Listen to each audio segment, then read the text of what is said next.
Good morning, moms, or good afternoon. Happy Saturday. What's going on? Oh my goodness, I'm so happy to see y'all. We got a good one for y'all today, okay? My name is Sharita. I am the Behavior and Learning Strategist coming at you from the Morgan Unlimited Growth Institute, where you can find solutions for your child's behavior and literacy and math. Just learning challenges, y'all. I told you I was going to have my cup of tea. So that's my teapot going. I'm going to go and pour some hot water in my teacup, and I'll be right back with y'all, okay? Go and get your cup of tea, all right? Because it's going down. Or coffee or whatever y'all want to drink, all right? Let's do this.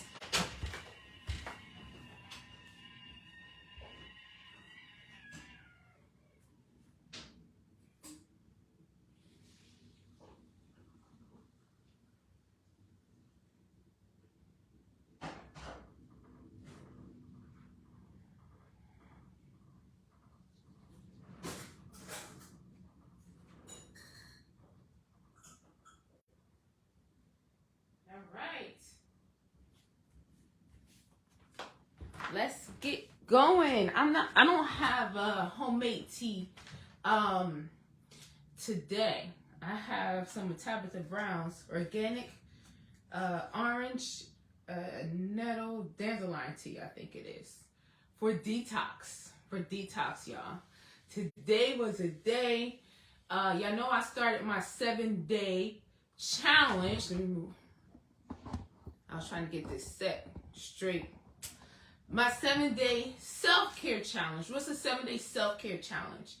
That's when we moms take 7 days and say, I'm going to take care of myself for 7 days. Doesn't mean we don't take care of our children, our families. You know we always on. We like doctors, right? We are always on call. We still taking care of our children and our families, but we thinking about, what do I need? What do I need for my body? What do I need for my spirit? What do I need for my mind? And we really customize it. And whatever we need for ourselves, we take care of it. And we make it a priority. You move it off that back burner and put it to the front burner. And we do that for 7 days, okay?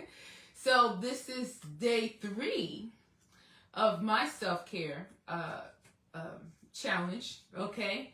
And I am doing first meditation, then yoga, and then treadmill. I got a treadmill in my house, y'all, so it's taking it to the next level. And child, I was tired after that this morning. I still got up at 5 o'clock this morning and did all that, and then took a shower. I was feeling so good. I was like, I'm just going to lay down for a little bit. And I had the ocean sounds playing in the background for meditation. Honey, I almost didn't make it here. Almost didn't make it here. Woo, child. I almost didn't make it here. I woke up like, I plan to wake up like 2 hours before to get in the zone and everything. But I'm here. I got my tea. We ready to rock and roll. We ready to do this. Like Brutus, like I've been telling my students. I got my students using my old phrases, y'all. So it's a good one today. Today is a good one, let me tell you. All right? This is ways to listen to your child and improve connections with your child. Ways to listen to and improve connections with your child. This is a good one. It's not easy. It's not easy. I know as a mom, and I know as a professional as well. My husband and I have 2 children. We have our oldest daughter, Jazzy, who's 15. She's a teenager, right? So that's unique, right? When we're talking about improving connections and listening to. And then we decided to have another child 10 years later. We have Maya, okay? Or as her teachers now affectionately call her, Maya Papaya, all right? And she's 5 years old.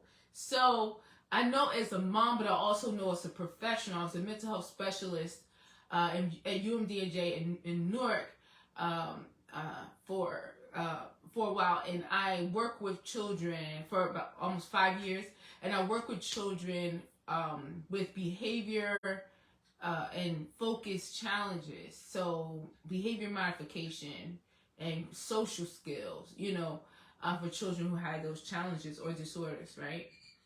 And then I want to become a teacher, a special education teacher, and I worked to improve children's behavior and learning in the classroom because I had a strong mental health background, behavior modification background. I had those skills, and when I was a mental health specialist, I realized that a lot of the kids who came to us, when we had the group, they would come to us in a group and we would work with them. A lot of them couldn't read, they couldn't write, they couldn't spell. Some of them couldn't even write their own names. And when it was time for them to do homework, they would really act out. So I was like, I feel like we're solving only half the problem by just taking care of their behavior. I need to get into school, okay? And when I go into the school, this was me, what was I, like 26? When I go into the school, no. It was before I was 30. I was late 20s. When I go into a school, I want to teach children how to improve their behavior, their focus, and teach them how to improve their grades, teach them how to read, right? All at the same time. My first classroom, I was a substitute teacher. I had been a substitute teacher for a while. I was bouncing from place to place. Substitute teacher life, you don't want that. That's what I was doing, bouncing from place to place to place to place. And then I was so happy to get an actual classroom. I wanted to go in there and teach, right? My students had a lot of behavior problems. They were fighting, they were throwing things, they were kicking chairs and kicking over desks and running out of the classroom and cursing at teachers and throwing tantrums. Security had to come and get them and pull them out. And that was the problem for me because like I said, that was my expertise. But while I was there, I said, they gonna learn. And I told them, I said, I don't know what y'all think this is, but this is a classroom. So you're going to learn how to read, you're going to write, you're going to spell, you're going to do math, okay? So all this acting up is gonna stop right now. And after the first day, because that's how I came in, boom, guess who stepped in the room? After I came in, the first day I stayed there until night. It was dark outside. I remember it.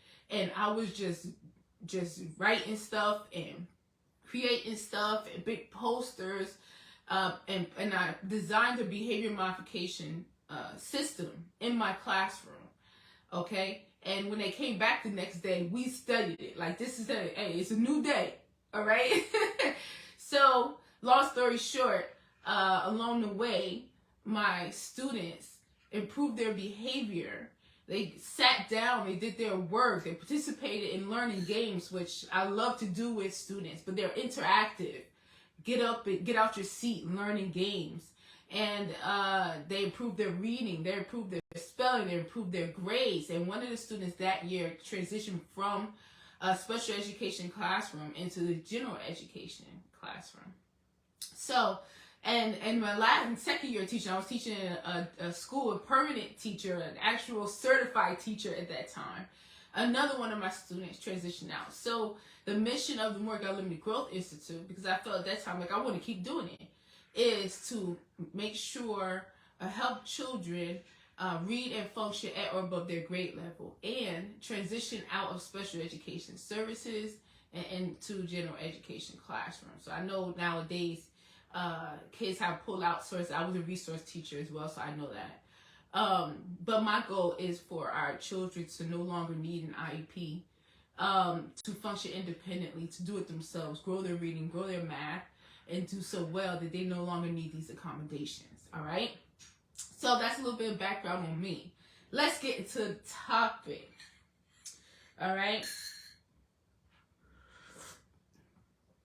Yeah, that's gonna work. That's gonna work for the day, y'all. I don't know, it looks, in a cell phone, it looks like it's light, but it's pretty dark in here. It's a pretty dark Saturday.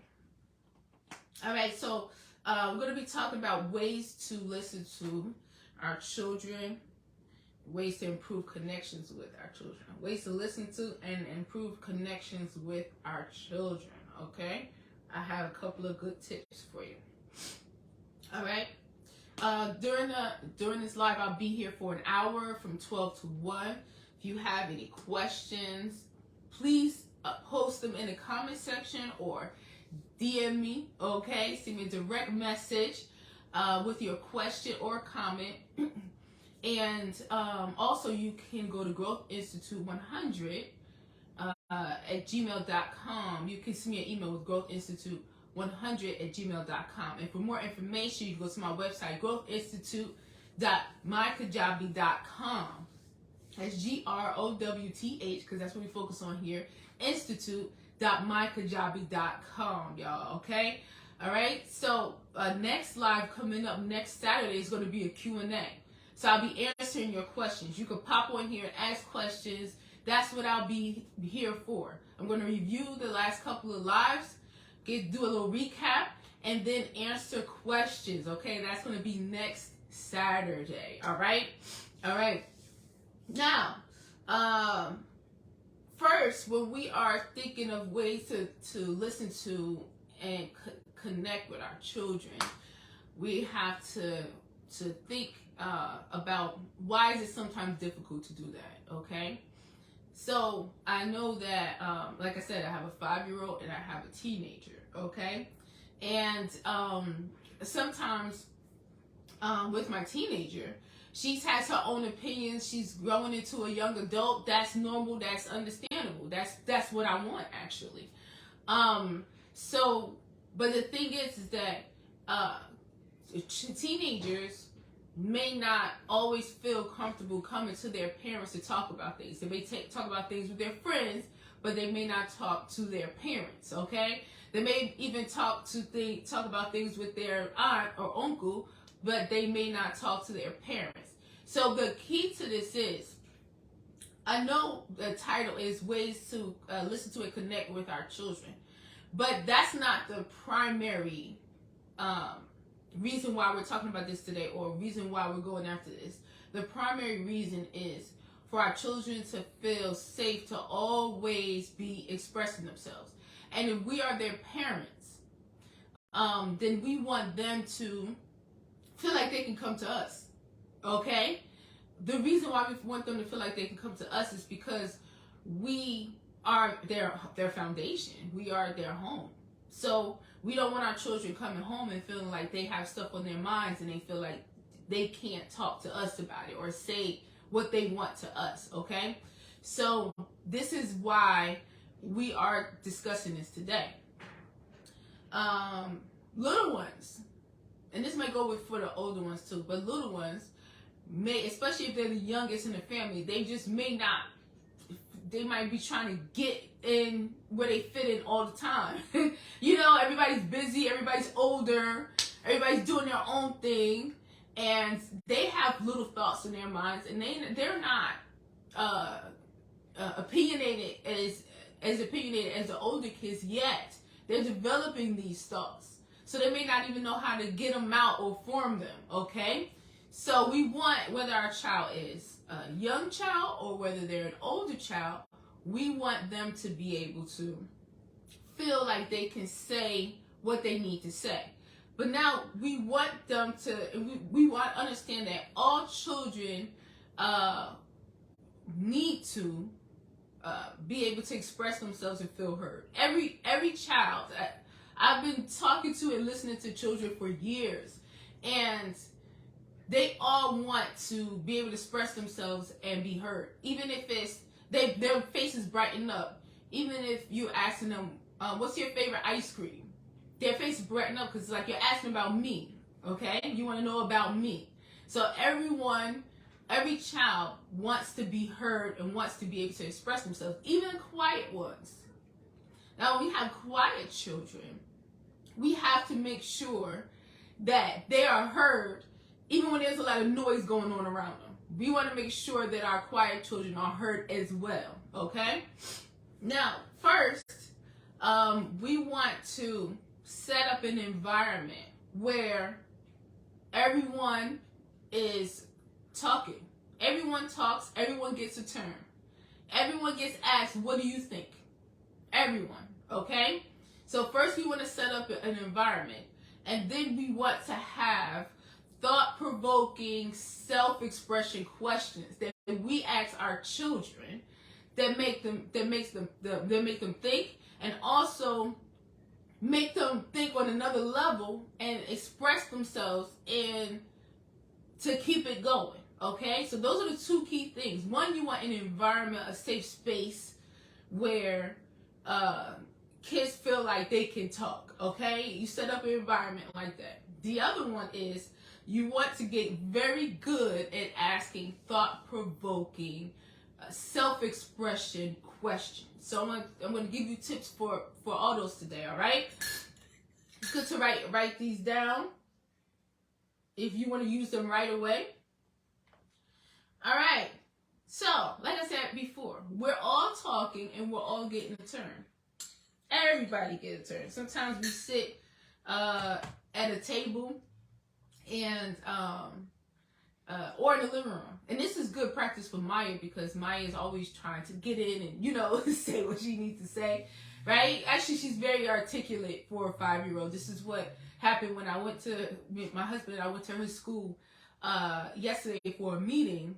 They were just talking about how articulate she is. It's like she's a different kind of kindergartner. Okay, I'll tell y'all more about that meeting in a minute as we go on. All right. So sometimes we're in the living room, and for her to be able to wait her turn to speak, because sometimes she wants to talk and talk even when other people are trying to talk, right? So that's been practice for her. But when it all boils down to it, Jazzy will get a turn to talk, Maya get a turn to talk, I'll get a turn to talk. I'm talking about girl talk, girl time. We all just the girls, right? And then sometimes we're in the kitchen and we're doing the same thing. And what do you want to say, Maya? You know what I mean? Okay, because she's the one trying to get in where she fit in. And then my husband and my daughters and I, when we all get talking, it's very good conversation. And it's very good for our daughters because they can hear from both of their parents different views and aspects of the conversation. And sometimes me and my husband we don't have the same thoughts, you know what I mean? So they can hear that and they can hear how to have a conversation. And then they can say what they think, okay? And we love hearing what they think. Even Maya, we love hearing what she thinks. And she makes us laugh a lot because we wouldn't expect some of the things that she says, we wouldn't expect her to be thinking that, okay? So we have very good conversation. So that we have an environment where everybody's talking, everybody's getting a turn, right? I'm not saying it's perfect. Sometimes it's hard. The communication is hard. You got to work a little harder, especially when your kids get older, right? But we do have an environment here where everybody's talking and everybody has thoughts and thinking about stuff. And it shows up when our girls go to school, okay? Because then the teachers notice it, all right? But aside from those two examples of just having conversations in your home and not the devices all the time being in the way, you know what I'm saying? But looking at each other and having these conversations and talking to each other and asking each other questions, right?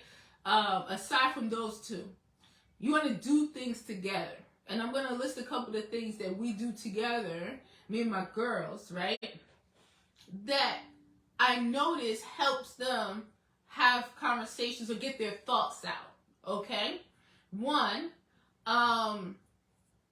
thing we do is, and one thing you can do is go on long rides together. We love doing that. Like get in a car and just drive and talk, okay?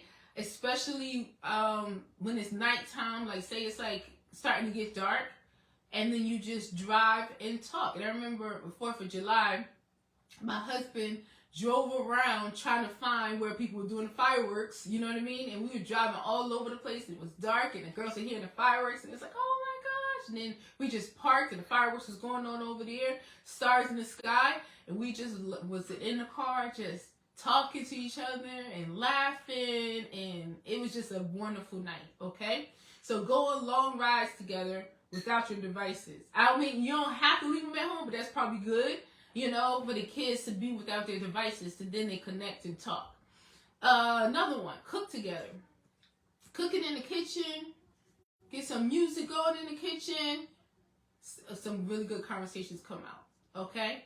And doing things together like that, and kids talk. A lot of times my oldest daughter will be talking about things that she's thinking about, you know, things that she see at school, and asking me about it, right? And I'll tell you what I do with that in a second, right? A lot of good conversations come when everybody is cooking. You in the kitchen. The kitchen is a beautiful place to have good conversations, okay? Another one, garden together. Going out there, working hard in the garden and talking to each other, that goes hand in hand. We have, it's good work, it's cleansing because you're working, you're out in the air, you're out in the sun is, you know, is coming down on you, you know what I mean? And it's a good way to have a conversation. Some good conversations come from that. Doing hair for us, right? You sitting there for a long time. Anything where you're spending time with each other and you're sitting for a long time, or you're working together for a long time. When the outside world is outside, honey, outside of what y'all space, is a good way to set up an environment for conversations. We're going to talk about key things, key ways to grow the conversation when you're in those settings in a minute, right? So we got, you know, go on long rides without devices. We got cook together, garden together, doing hair, bath time. During bath time, Maya, and that's her special time when nobody's there. That's another key. Like doing things with your children. When you have more than one child, when it's just you and them, then that's really good, because when you have all your kids together, they're all competing for your attention, and they're all competing for a chance to be able to say what they need to say. We all gotta take turns. But sometimes we have to just be with one child and be available for one child, for them to say what they need to say and ask questions and say their thoughts, right? Get their thoughts out. One child. Every child is different. And we learn how every child is different, and we learn how to customize how we parent, and how we have these conversations with each child when we have alone time with them. And plus, they feel like I get to have mom right now, or I get to have dad, and there's been something on my mind, and I want to ask them. They're not going to always ask and talk to you about stuff when everybody's around, okay? Right? A lot of the best conversations me and Jazzy has had is after Maya went to bed, okay? Some of the best conversations me and Maya has had has been on the walk home from school, or in the car, driving home from school, right? So having alone time with your children is another good tip, okay? One of the things we love to do is, and that's us girls. My husband don't really, that's not his thing, okay? But that's us. And we have our own special thing, is we like to turn off all the lights. I love it, Jazzy loves it, and Maya loves it. Turn off all the lights in the house and just sit on the couch and just talk. I'm feeling peaceful and relaxed right now, just thinking about it and just imagining it, okay? Sometimes we do that in the living room. Sometimes we do that in our bed, you know what I mean? When my husband's at work, he works at night, in our bed. So we're all up in the bed under the covers.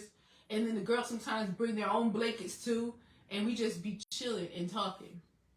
And we laugh together. So we laugh a lot during these times. You know what I mean? We laugh a lot. We be making music and beats. We always doing that in our house. Me and Maya and Jazzy, always doing that. A song out of nowhere, banging on the counter or something, and shaking a box of oatmeal. Next thing you know, a song is coming out. You know what I mean? That kind of stuff. So just turn everything off. Just be at peace, and then thoughts can come out. There's that extra stimulation that we are so used to nowadays. We got TVs, we got computers, we got cell phones, we got, all this extra noise drowns out the communication that we can be having with our children, okay? So that's a big deal, all right?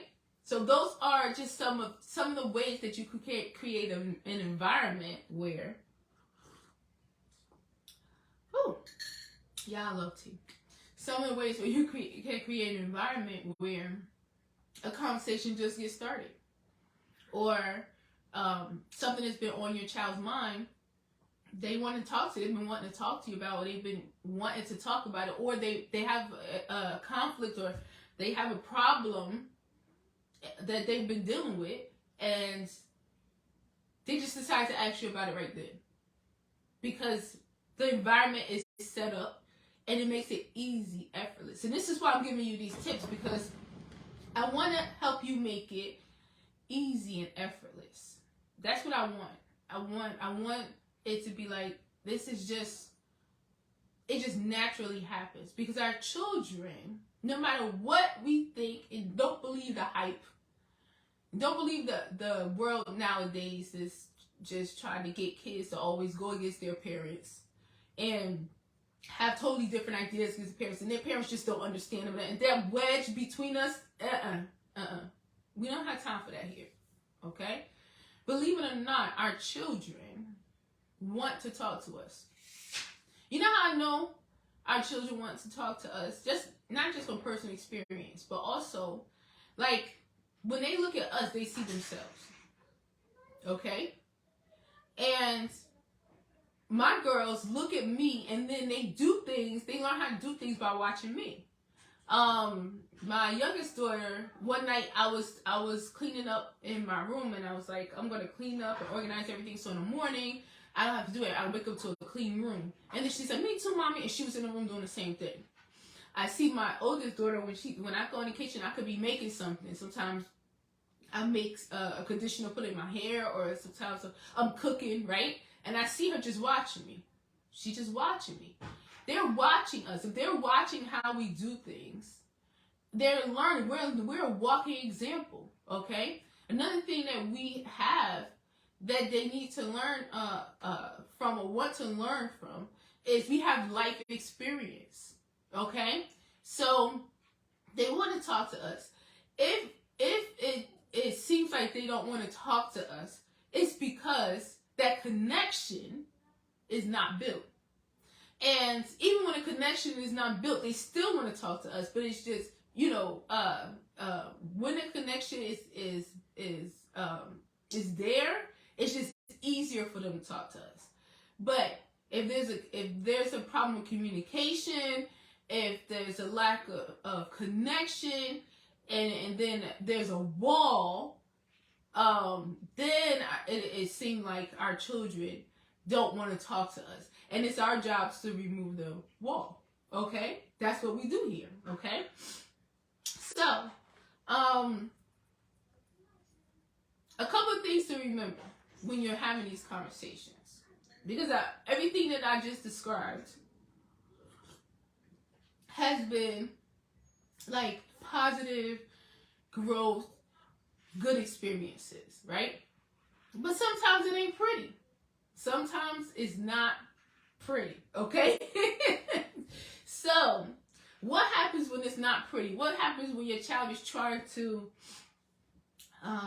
talk to you or communicate with you and it's not pretty? Like, they're being disrespectful, okay?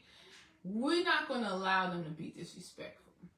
Again, I know there are different thoughts on this, but I'm gonna let y'all know, because I am all about helping kids express themselves in a healthy way. And a way that's going to help them as they get older, be able to express themselves, right? And be assertive, right? But be respectful, okay? But y'all know I'm tough when it comes to my students. Like, some stuff I don't tolerate. It's some stuff I just cut them right off, okay? So we're going to have to talk about when we have to and let them know they're crossing the line, and how to redirect them so that they are hurt, okay? So don't allow your child to disrespect you. Because if your child disrespecting you, when they're talking, think they could talk to you any old kind of way, even if they're upset. Then when they are in school, they're going to do the same thing, okay? So we don't want that, all right? They say what they need to say, but in a respectful, healthy way. We still need boundaries. Now, the question to ask yourself, to not get it mixed up, is what is your child trying to communicate to you, okay? And then if they're being disrespectful, you have to stop it. You have to set the structure in place. And you have to let them know, I want to hear what you got to say, but you need to check yourself, okay? That's Miss Sharita talk, okay? Just take a breath, get it together, and then tell me. I want to hear it. But you got to change how you coming at me, because I'm not going to be able to hear you or understand you when you coming at me like that. And then by your body language, you can, stop what you're doing and sit down and be like, come on, and sit them down on the couch and be like, so tell me, and really listen. As long as they are saying it in a respectful way, they have your full attention, okay? Sometimes we have to just stop what we're doing and listen when our children are trying to say something, okay? And then ask them more questions, and we'll talk about that more in a second. But ask them more questions, and then paraphrase. So what you're saying is, correct me if I'm wrong, or if I'm not getting this right. So what you're saying is ... Is that it? You know what I mean? And then they can say yes, or they can add something to it. Make sure you understand what they're saying, and then y'all could go on from there. But them just wilding out and yelling and cursing and being disrespectful because they got to get this out. You are a person too. You are a human being too, okay? And you are their mother. You gave birth to them. So they need to have some structure, but then be able to communicate in a way where they get everything out, and they can, but in a way that they were heard. You understand? Listen, as adults, this is something that we all need to learn as well as adults. I needed to learn it as a mental health specialist. I had a supervisor, Derek Knighton, and I was very opinionated when it came to the kids, and I disagreed with the clinicians a lot. The girl was causing trouble, right? I disagreed a lot. And he used to pull me aside and be like, Miss Sharita. And I guess that's where I got Miss Sharita from with my students. Because that's what he used to call me, Miss Sharita. He was like,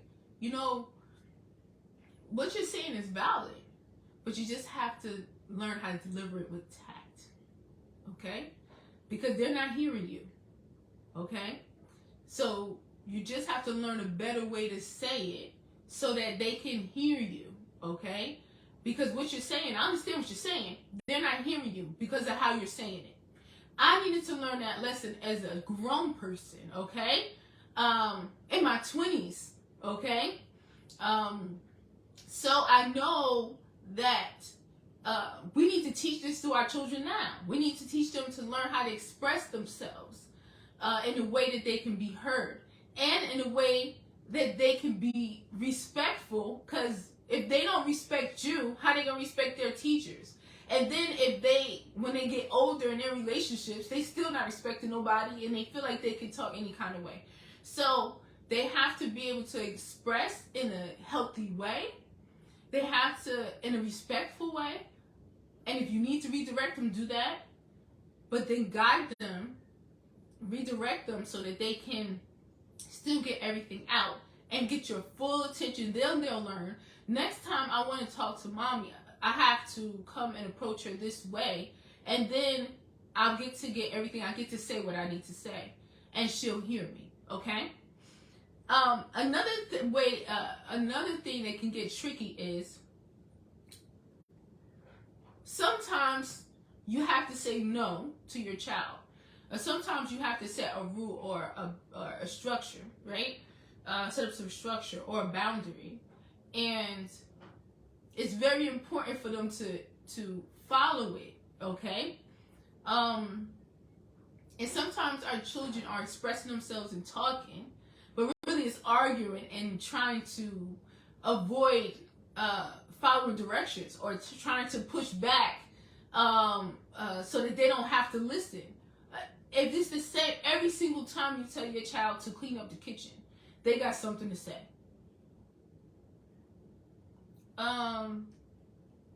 That's not supposed to happen. They want to talk about it, they want to argue about it, they want to complain about it, they don't feel like they should be doing it, they feel like their other brother should do it, they feel like, you know what I'm saying, or sister, or they feel like you should do it, right? That's not healthy. That's not growing them.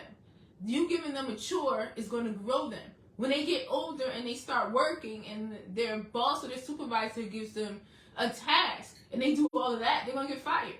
You understand what I'm saying? So if it's something like that and it's happening every single time, it's a pattern, they done said what they needed to say, right? But they still doing it every single time. It's not a need for expression. It's a way to get out of or stall doing a task that you told them to do. Because they feel like if I argue about it enough, if I complain about it enough, then mom is just going to be like, just forget it, I'll do it. Or just forget it, and then get somebody else to do it. We ain't doing that. So, in those situations, all right, ask yourself, what is their motivation for this self-expression? What is the actual motivation in the moment? Is the motivation to connect with you and to get you to listen because they're trying to get something, figure out something, or grow in their thinking, right? Or is it to get out of doing the dishes? If it's to get out of doing the dishes, move on, okay? that's different. So make a judgment call.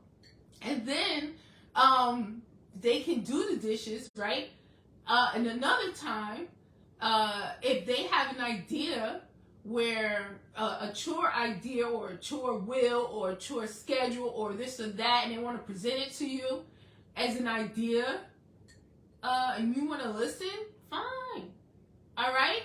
And if you decide to go with it, fine. That's a mature way. That's a better way to approach you. That's a better way to express themselves, okay? Right?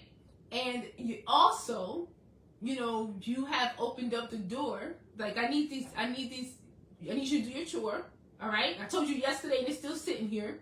I need you to do this chore. I told you hours ago you was in the living room playing on the game or on your phone, right? Get it done. But it's not fair. We'll talk about it later. Right now, I get it done, and I need this done in the next 30 minutes, and then bounce, right? And then later on, when you talk to them, like, I don't want every time it's time for you to do your chore for this to be happening, right? And then if you have an idea for how to organize these chores so that everybody does their part, and I'm happy with it, it looks good, give it to me. Teach them. Express themselves. Give it some leadership, Give them the floor, right? But this is, again, is teaching them. And they will be able to express themselves more and get you to listen to them better if they approach it in a respectful way and they still follow directions. Y'all get my drift?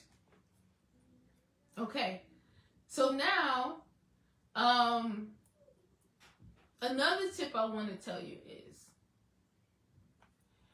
don't try to be perfect. Don't try to be perfect, okay? Just enjoy the growth journey that you and your child are about to go on. If you and your child are not communicating well and they feel like you don't listen to them, this is the journey you're about to go on. You're about to get better at your communicating. You're about to get better at listening. But it's not just you. Your child also has to get good at listening. And you can teach them through example. And you can teach them through structuring it and giving them the opportunity to speak. Now, some people might be against the structure thing. Your child should be able to say whatever, whenever they want, get it off their chest. Like I said, that's not going to fly when they're interacting and having relationships with other people, okay? But we do want them to be able to express themselves and talk, and we want to create situations where they're always expressing themselves and talking and getting their thoughts out, and you're always listening. And when I say always, I mean continuously, right? And the more they do that, the less they will be disrespectfully just blurting stuff out and fighting. Okay? Now, what I want to do is talk to you about asking questions. All right? This is a money maker right here. This is a game changer. I have learned the thoughts of so many children over the past 20 years. It's been amazing. It's like when kids start talking and they start getting their thoughts out and their own perspective, it's amazing. It's a truly amazing experience to hear a child saying their thoughts on a matter and what they think, and then having a conversation with them. What we don't want is for children to be saying just what they think we want to hear. The reason why I say that is because if they're just saying just what we want to hear, then in their minds, in their heads, are still unresolved issues. And unresolved issues may turn into problems later. Or unresolved issues mean that they're growing up and they don't know how to really solve these problems or talk to people or get their thoughts out, you know what I mean? Or set boundaries themselves. They won't know if they walk away from us and they still had questions and they still had thoughts and they didn't express them. They just said what they thought they should say. We don't want that. So, in order to accomplish that, we have to get away from, if we're doing this, right? We have to get away from just telling them and asking them, okay? And when I mean telling them, what I mean is telling them what to think, but first asking them and then guiding them. So that's what we're going to flip it, okay? Always be asking questions. Always be asking questions. A couple of days ago, Maya came to me and she asked me a question, right? She's in kindergarten, but I called a reading program that they're having. It's going to be at Rutgers University, my stomping ground where I went to school. I'm so excited. She's so excited. We're all excited. But she reads at a very high level. She's very advanced. So I wanted to get her into the 2nd to 5th grade group, right? And they did it. They got her into the 2nd grade reading group for the summer. So she's hearing everything, and I told her, you know, what she's going to be doing, where she's going to be going. And I told, and you know, she heard me and my husband talking. So she came to me, she's like, Mommy. And when she say mommy like that, I know she got something on her mind she want to talk to me about. And I'm folding clothes. See? Cleaning up, right? Cooking. You alone. That's when kids feel like they can come to you and talk to you, right? So I'm in the room, I'm folding up clothes, and she comes in the room and she's like, Mommy, and I'm like, yes. And she said, are you going to be with me when I go to the reading program?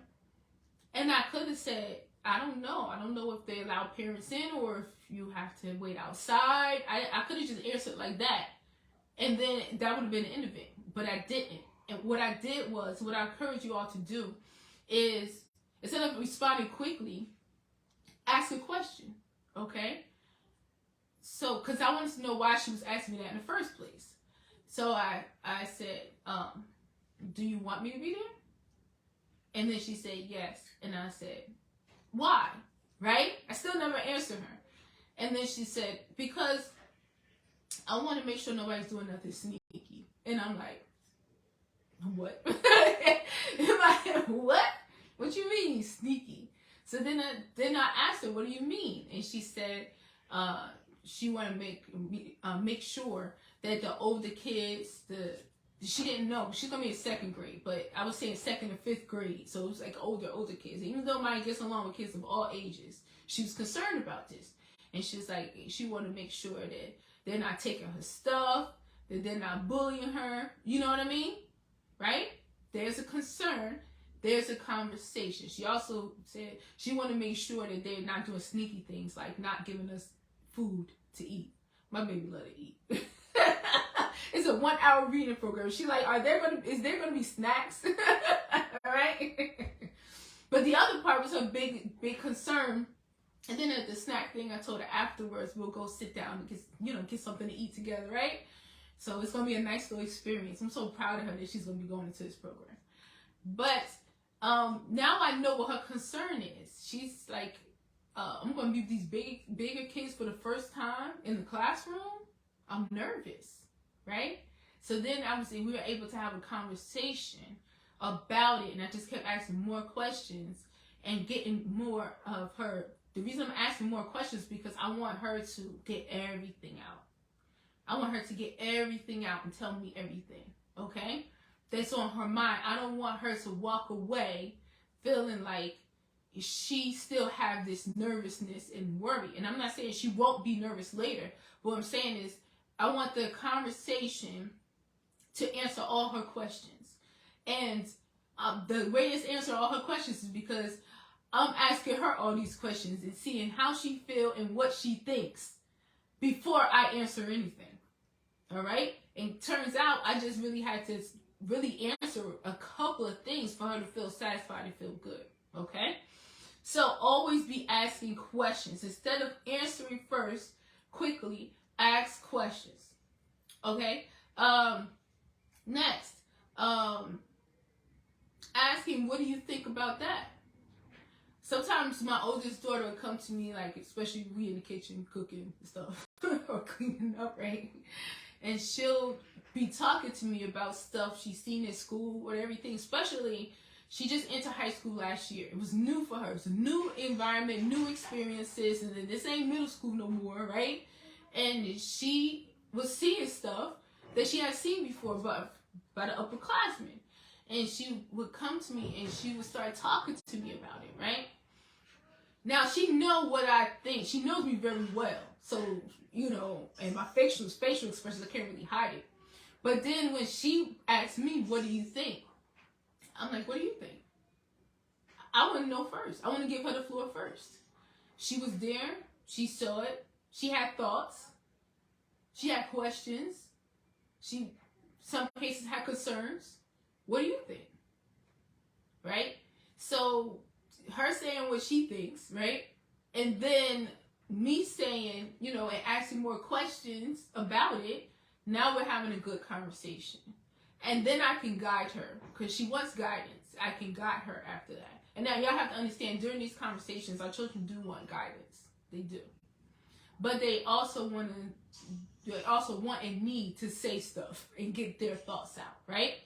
So we have to do our job as parents in guiding our children. But we have to know where they are first with their thoughts. Where they at. So we know how to guide them. Right? Makes sense? Okay. So before you give your opinion about something, if your child comes to you, ask them what they think. And then ask them why.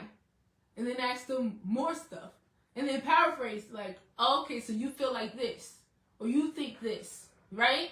Make it about them for a while before you come in with your thoughts and your guidance. Okay? All right. So, right, listen first, but ask what we think, ask them what they think first. Okay? Now I got some general questions, and I have a bonus tip at the end.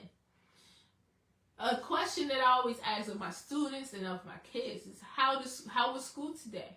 Or how was your day today for my students? And then, or for my kids if they went to school that day. And then they say, fine, good. I say, what was good about it? If they say bad, so my students be like, bad. What was bad about it? What happened? And then they could say, right? So we have to, when I say thought-provoking questions, we have to ask questions that will have them extend their answer, extend the conversation, or get deeper into it. If we just ask, how was your day? And they say, fine, there may be some things that happened that day that wasn't fine, or they may, when they start talking about what was fine, what was good, grow in that conversation. You understand what I'm saying? So whenever they answer fine, good, or bad, we want to say what was good about it, what was fine about it, or what was bad about it, right? If your child is coming to you and they're having a problem and they're upset about something and they start complaining, right? Then instead of you just telling them what to do, ask them, what do you want to do about that? Now they understand where you're coming from, and they know who you are as a mom, who you are as a person, right? But ask them, because they are growing into who they are as a person. So the same thought process that you have, or the same freedom you have to make decisions and figure things out, right? And like, this is who I am, so this is where I stand. Our children will learn that as well. And when we set things up like this, then they learn to do it in a respectful way. That's better for them, because when they grow up, they are better able to do that and talk to anybody and solve problems and solve conflicts and everything else. Or we could have them just like, I'm so angry, and then yelling and cursing people out, and next thing you know, things are not solved. You understand what I'm saying? So ask them, train them. What do you want to do about that? What do you want to do about it? What do you think you should do? And let them talk. And they say, I don't know, what do you think? What do you think? I am a hot potato when it comes to, I use the hot potato when it comes to that kind of communication with my students and my kids. You know what I'm saying? Again, if there are things that we just have to tell them, and it is what it is, it is what it is. But there's what I'm talking to you about today, there's so many different ways to help them express themselves and connect with us, right? That fighting and you know, it is what it is, that's it, I said no, that doesn't have to be the majority of the interaction if we equip them with how to communicate, and we are available with being able to listen, right? What do you want to do about that? And then some self-expression questions that I ask, and I've been asking kids for years, like, what are you good at and what do you want to get better at? What are you good at? What do you feel like you're very good at? Like, you got this, right? And what do you want to get better at? It reminds me of when I was teaching in Newark, my stopping ground, and I didn't buy things and hang up teacher posters and things like that, hang up in my classroom. I had the kids create them. I created them, and I had my kids create them, okay? Because I felt like that was better for the learning process. And I remember giving everybody in the classroom jobs to do. And there was a banner, right? And I was like, I want to create a banner for the classroom. And 2 kids wanted to do it. So I had them work together on the banner. So that's teamwork. They had to work and communicate with each other and everything. I had no idea that both of them was so good at art and design. I had no idea, these 5th grade. It was outstanding, right? Doing a project where I was getting kids to do different things in the classroom, I learned what they were good at personally, right? Because they were contributing to the classroom and they were showing up in their best, and this is what I can contribute. I'm good at this, okay? So asking the kids themselves, what do you think you're good at? What are you very good at? And giving them a chance to show it, giving them a chance to demonstrate it, right? Give them a chance to stand in front of people and showcase their own stuff and talk about it, right? That's good for self-expression. What do you think you're good at? And then ask, what do you want to improve on? And I ask myself that all the time. You know, I'm goal and achievement oriented, and that's what I teach my students and my own children. But also, what do you want to get better at? They start thinking. I ask kids this in the consultation. What would you like to improve on? Okay?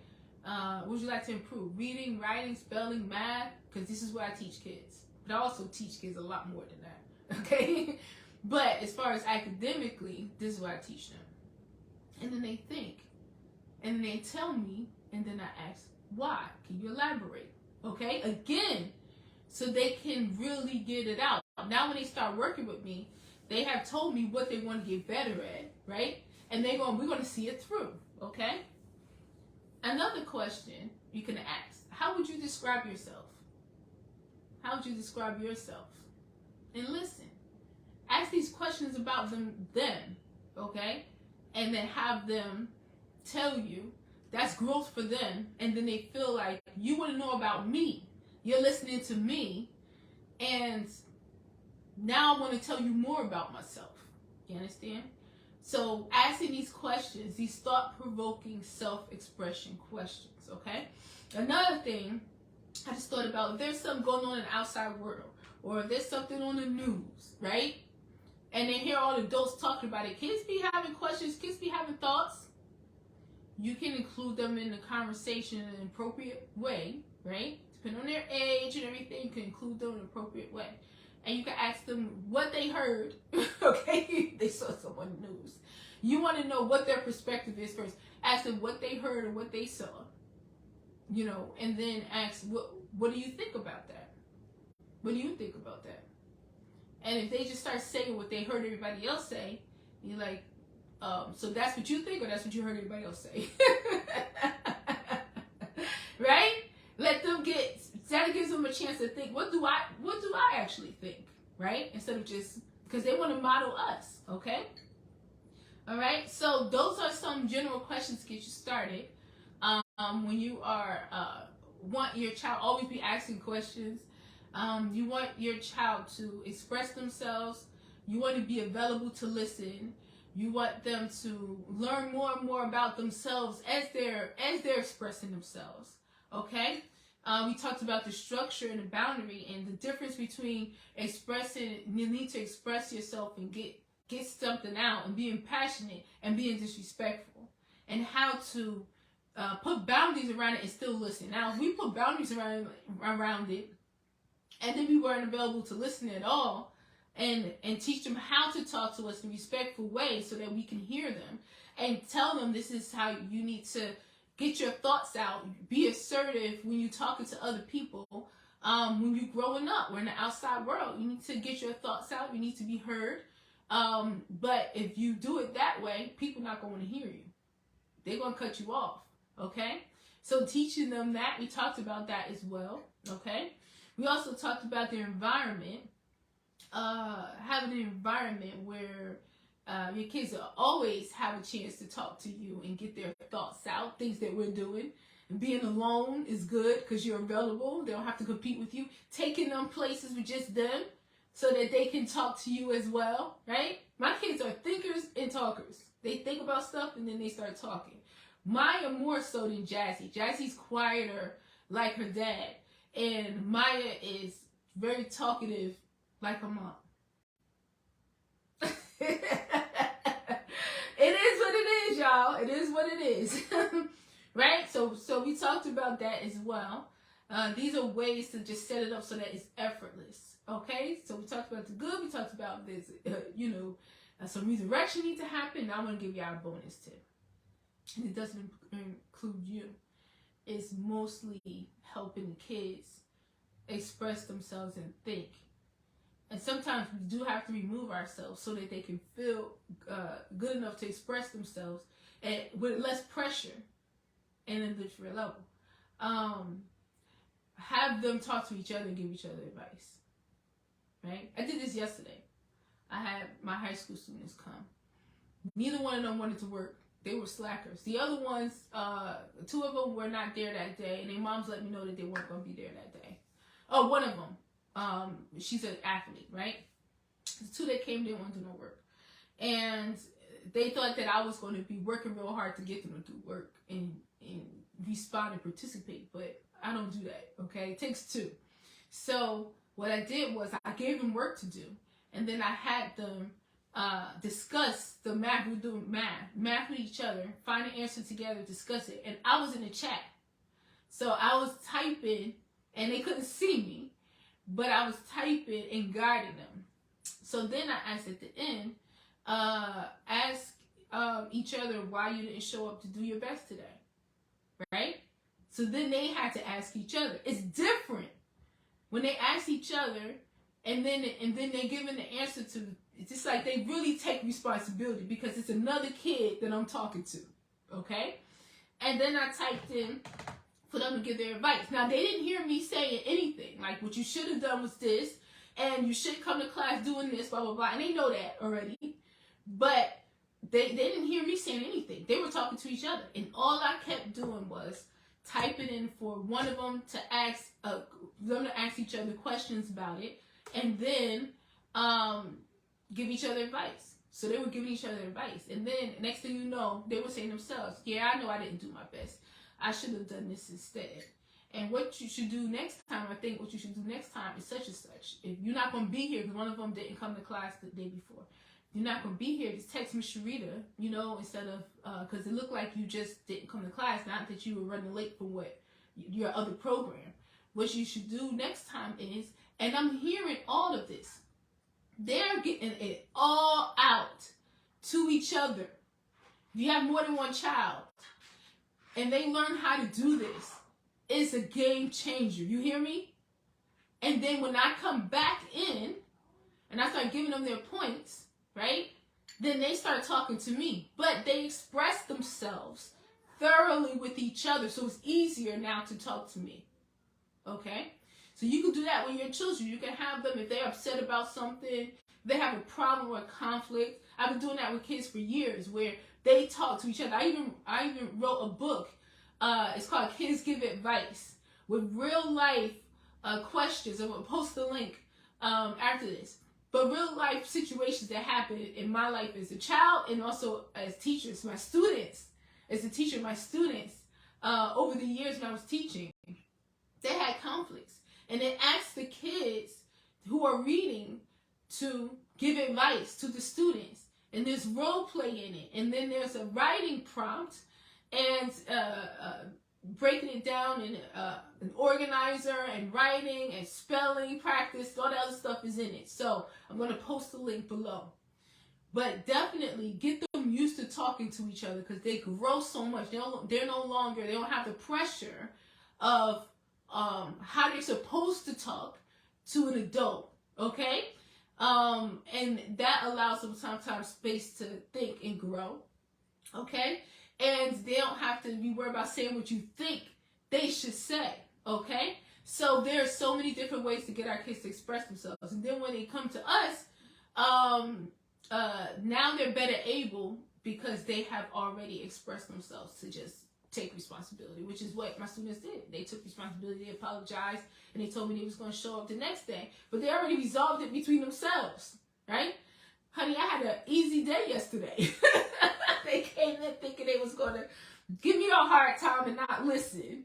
Y'all going to work, and they worked, honey. Whenever my students come and they decide they don't want to work, they really work. So that don't happen a lot, okay? But when it does, they end up doing way more work than they would have if they just went along with me, okay?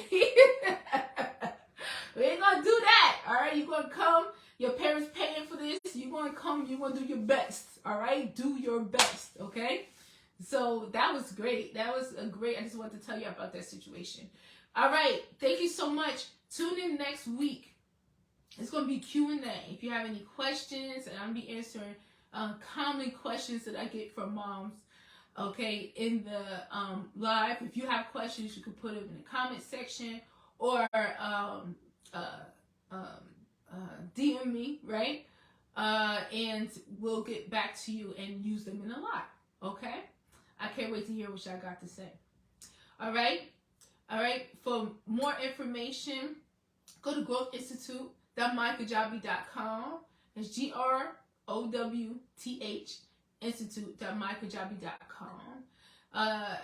Like and share for other moms who are looking for ways to improve their connections with and communication with their children and sometimes feel stuck, sometimes feel frustrated, sometimes feel like you don't know what to do because this is wrong and that's wrong and all this other stuff. We have to learn to trust our mother's intuition. And learn along the way and grow along the way. We're not trying to be perfect here. We ain't perfect. We just trying to be better every single day. That's how we do it, y'all. That's how we roll, okay? All right?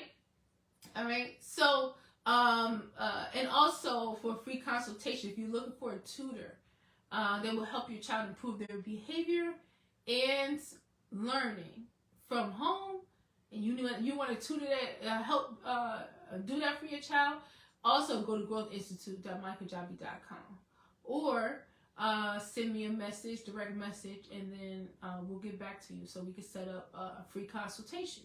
All right, loves? Thank you so much for watching. And I can't wait to see you next Saturday when we do the Q&A, honey. It's going down. Have a beautiful Saturday. Take care of yourself. And I'll see you soon. Believe in yourself. Believe in your child, honey. And always remember that growth is unlimited. Peace.